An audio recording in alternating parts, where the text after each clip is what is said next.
Attālums no galvaspilsētas Rīgas un citiem reģiona attīstības centriem šobrīd ir viens no iemesliem, kas ierobežo Alūksnes novada izaugsmi.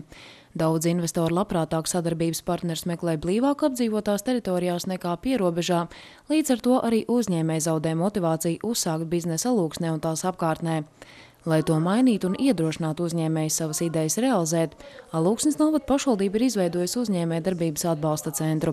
Tajā tad kopīgiem spēkiem varētu meklēt risinājumus, kā piesaistīt investīcijas un kā citos veidos pilsētu un novadu padarīt pievilcīgāku. Mēs esam radījuši telpu vidi, kurā strādāt ne tikai pašvaldībai ar uzņēmējiem, bet strādāt arī pašiem uzņēmējiem, tikties ar saviem sadarbības partneriem, prezentēt savus produktus, iepazīstināt gan vietējiem iedzīvotājiem, gan, protams, arī potenciālajiem sadarbības partneriem.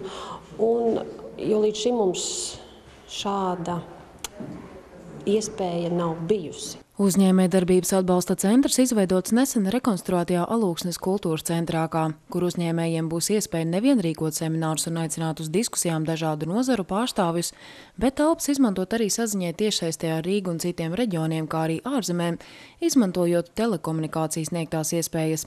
Tādējādi tiks ietaupīts arī laiks un līdzekļi, lai potenciālos investorus vai savus sadarbības partnerus katru reizi uzrunātu klātienē. Kādam varbūt arī ir ierobežots telpas, viņam noteikti ir savs birojs, bet varbūt ir ierobežota iespēja uzņemt 3, 4, 5, 10 cilvēkus, kas viņu apmeklē.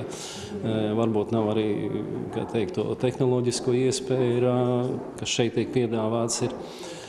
Vai es izmantošu? Es pieņemu, ka jā. Tas, ko es no šī uzņēmumu attīstības centra sagaidu, ir vairāk šo kontaktēšanos ar uzņēmumiem un uzņēmumu vajadzību izzināšanu tādā ziņā, lai noskaidrotu, kādi topošie speciālisti uzņēmumiem vajadzīgi, lai varētu sagatavot jau kvalificētu darba spēku, kam nākotnē būtu arī iespēja šeit pat palikt uz vietas Alūksnē un no šejienes strādāt. Pirmais pasākums, kas uzņēmējdarbības atbalsta centra paspārnē jau aizvadīts, bija diskusija par investīciju nozīmi reģiona ekonomiskai izaugsmei.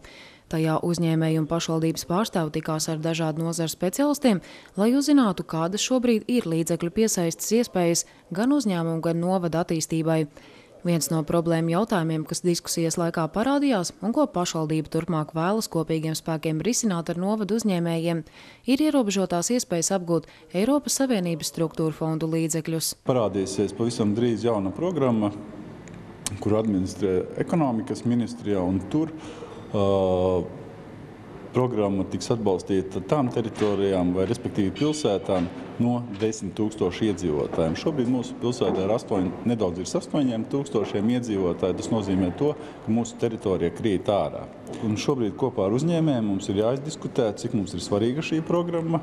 Un ja uzņēmēji tiešām šajā programmā cer sasniegt sev nepieciešamās investīcijas un ar šo programmu sasniegt savus, ražošanas mērķus vai citas nepieciešamības, kas nepieciešamas viņu uzņēmumu attīstīšanai, tad mums noteikti jāiesaistās šī jautājuma risināšanā, lai arī mūsu pilsēta varētu startēt uz šo programmu, un programmas nosacījumi būtu, piemēram, no 7 000 iedzīvotāju. Viens no veidiem, kā veicināt reģionu izaugsmi, ir turisma attīstība, uzskata pašvaldībā.